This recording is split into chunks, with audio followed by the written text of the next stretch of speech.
Welcome to another week, our weekly happiness class. It's been a bit crazy setting up. The setup for today is absolutely mental, but let's just go for it. Normally, these classes take part in the world famous Speakers Corner in Hyde Park, central London. In the UK, there's apparently another London in Canada. But I'm here in Jordan, in the Middle East, and we're attempting a live stream. All previous shows can be seen at bigquestionsanswered.com. Do check the descriptions for the link and summaries for answers that I've put forward, written answers. I think they're pretty useful. This week's class is part of an ongoing course. We're on class 20, and the main topic this week is suffering. To focus our discussion on this week's topic, we will ask the question, is suffering only in our minds? We will discuss that for 30 minutes of the class, and then we will discuss a totally different question chosen by Dust, who is with us. So, Dusty, in a wave, because I haven't even met your other friend. What's your other friend's name? Sorry, or you can introduce yourself. Joshua. Cool, good. Good to meet you. So Dust has got another question, and that question was, is McDonald's working class or exploitation of working class? So that will be an interesting question in itself. And so let's just get going.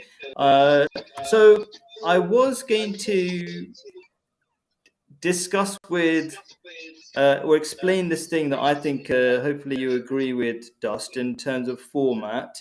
Well, not even format, how we're going to make the discussion, because I'm always trying to think of improvements, and we didn't have much time. And that is that I'm going to try to limit myself to one particular point at a time. There's so much I want to explain.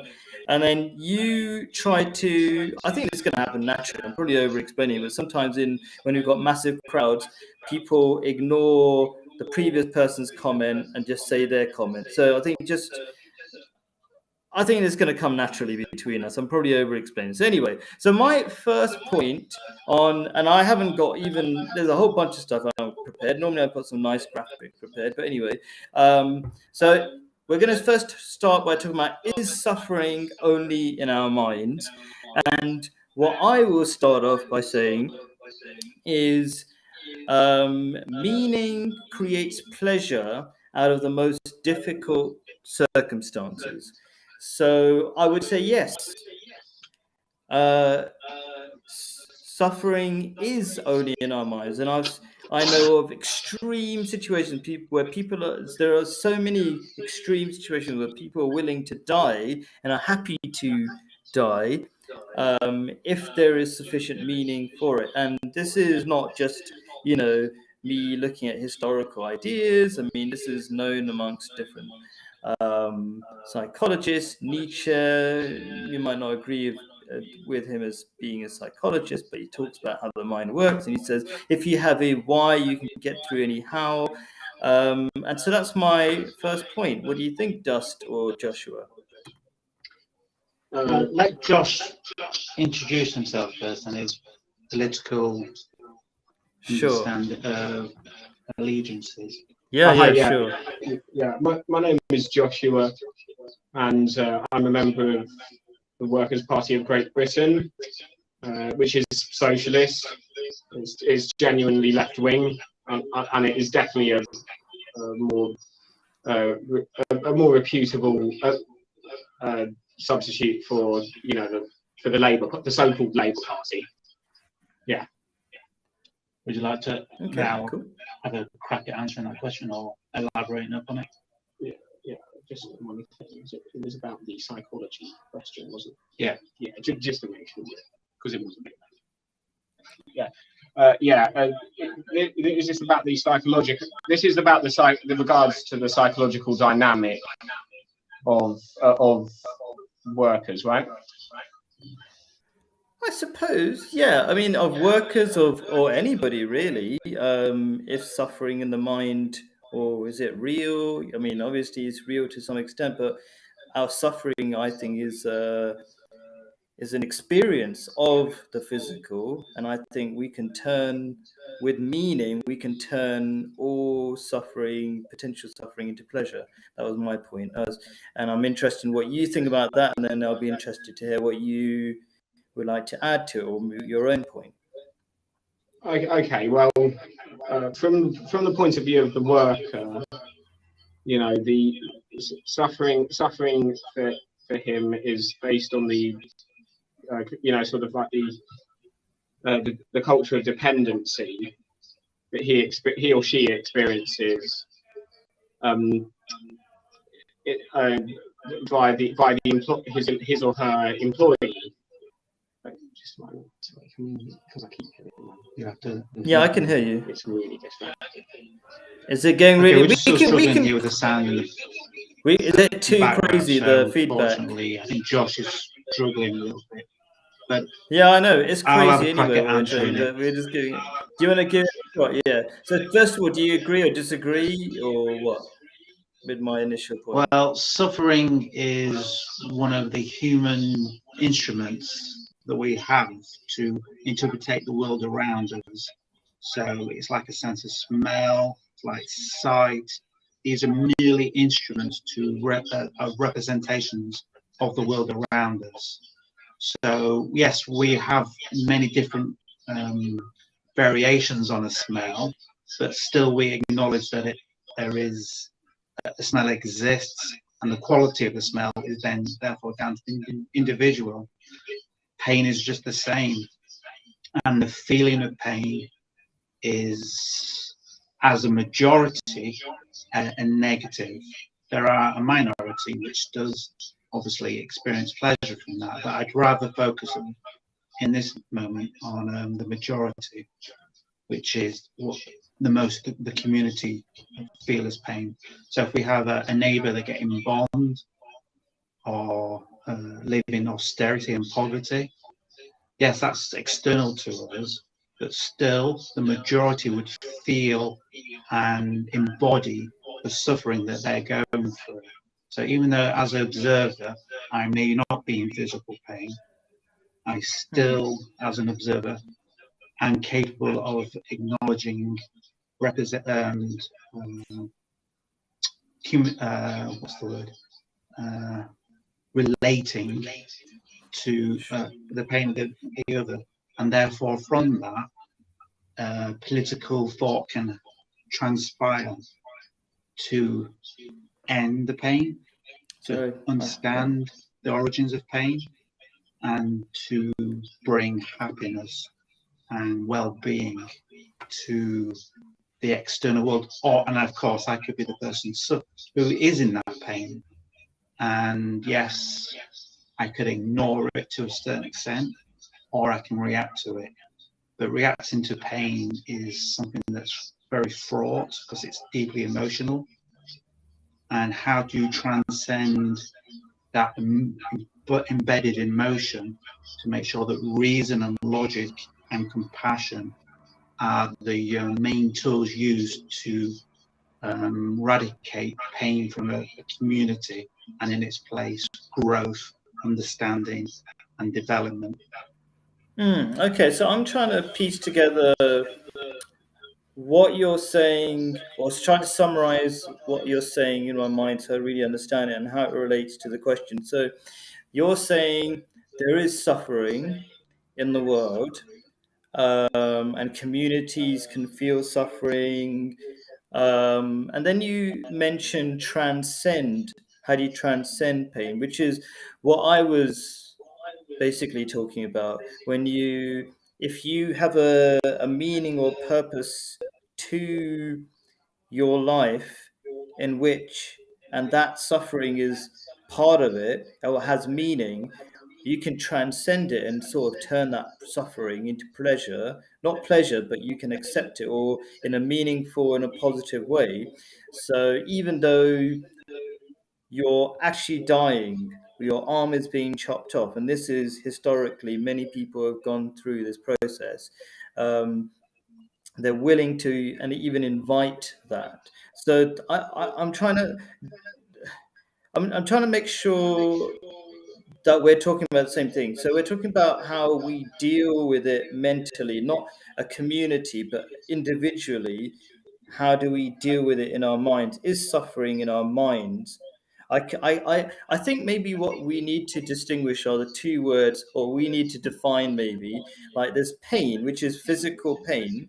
And I'm not saying you would ignore it or you stop feeling it, but then there's suffering, which is sort of the value you put onto that pain, like, or how you experience it. Or like, for example, say I'm a medical student. There's two medical students, right? There's one who's studying because he really believes in becoming a great doctor, and the other one really doesn't want to be a doctor. He's just forced into it for some reason. So the person who's forced into studying for this medical exam, he's going to hate, he's going to suffer. The other one, who's going through the same experience of studying, feels pleasure. So you can have the same experiences but interpret it differently in your mind. That's what I understood by the question. So, I mean, what do you feel about that? Or, I mean, did you think of the question differently? I think an individual's pain does transcend into the community, and others can feel that pain as well. The reason why we see it more of an individual sort of thing is because we're embarrassed to admit and talk about that we are in pain as human beings, and it's deemed as a weakness, and therefore it is generally hidden, ignored. But whether you ignore it or not, it does exist, and it is sadly destructive of a person and his capabilities to maximize her potential as a human being. Pain is something that shouldn't be part of a process, and is definitely negative. But we can be inspired by physical pain because it happens external to us and is imported into our minds. Okay, so I'm gonna. Oh, sorry, go on. Carry on. Therefore, it does need to be addressed, and as a community, we can collectively grow the individual, and therefore, not only do we minimize pain in the individual, we also therefore minimize pain in the community. Ergo, create a society culture of maximum growth and potential. Right. So there's two things that happen in my mind at the same time. One is I extremely highly value your friend taking the time to join us, and I don't want to undervalue that at all. And I'm thinking we'll continue. This is a thought. We can discuss this right now. That we could end the stream and go to a Google Meet and then screen record it, because I value your friend's time, because I don't think we might catch him later on or something, and do that. It's up to you, or we could continue like this. I absolutely don't want to disrespect your time, you being here. We'll go to the Google one if that's okay. Yeah, Joshua is struggling with the setup we have. Yeah, because it's, just so the viewers know, we did some crazy experiment where we got two devices, and that's why there are lots of technical problems. I think I would say due to this rubbish software that we're using. But anyway, before we cut off, I also don't want to disrespect the really good comment that ties into what Josh said before we cut this video. So a comment by our friend Universal Truth or Simon, who sacrificed not being on the show so that we could fix some technical problems. But anyway, Simon says, can pain be pleasurable? I want to tie into something you said, because you said, Dust, that suffering or pain is definitely a bad thing. And For the I majority. think, oh, okay, sure, I understand, right? Okay. So, what you're saying is, sure, some people can transcend pain, but we should be mindful of the majority who might not have that develop that meaning in their lives to transcend it, and we shouldn't ignore it or belittle it. We should care about the fact that these people are suffering, and I don't disagree. For me, this question was important about suffering and how we personally handle it. Is that if we can help the individual, then we can help those, we can get more generally happier individuals in society and build a happier society. That's why I'm focusing on the individual and empowering the individual. First of all, I want to say, can pain be pleasurable? I think can probably think of all sorts of examples where that's true, especially when you're really struggling, but you envisage something fantastic coming out of that struggle. That, like, say you're lifting weights. I can't think of an example exactly. Yeah, you know what I mean. But let's say you're lifting weights and you're really excited about being very muscular. I don't do weights, so this is not like an example that I can think of exactly. But I think we can all imagine those situations. So I don't think pain or a struggle, if we may make it a more general word, because pain can be any feeling and how you interpret it, or suffering is how you interpret it. Um, so I really do think we can turn any pain, which is the actual sensation, into pleasure. I agree with that comment. What would be your comment? And then we'll cut off, and then we'll do and even yeah, Dust, go for it. Yeah. What's you have the final say, and then we're going to cut off, and we're going to do a separate recording. First, I'd like to say this is a great question that you've brought up, and I think it does link into the next question in a bit. But I mean, if we look at it from the psychopath point of view, that loves to inflict pain on others and see them in pain and gains pleasure from the pain of others, is a subject that we should also touch upon in this category.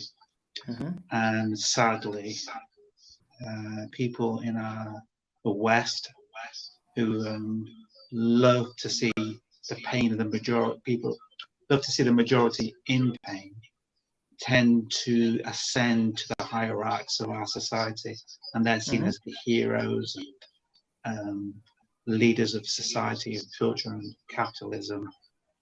And the world we experience as the majority is underneath that umbrella of their pleasure is seeing everyone, the majority, in pain and suffering. And the world is built from that perspective, is what we live in, where if we had someone, we promoted people that experienced that humanity and growth and happiness as the dominant force in our culture. Therefore, that's the world we would live in, which is where that's what we'd all experience as a whole and as a majority. So what we experience and live is reflection of who dominates the hierarchies of our society. Okay. And on that so I said let you have the last word, and then we're going to have a really good in-depth discussion. So what I'm going to do before we cut off, because I'm hoping my communication with Simon is a bit slow because he doesn't use WhatsApp. And do you have his phone number? Negative. Okay, so Simon, can you see I've just posted the Google Meet link in the chat, and I'm going to email it to you as well, Dust. I mean, you could even follow, you can click on can you see the chat, Dust? Maybe you can't. No. I'll send it to your email. I'll send it to your email. So Simon, if you can see it, please do join. I'm going to send it to your email as well, Simon and Dust. And then we're going to cut off now.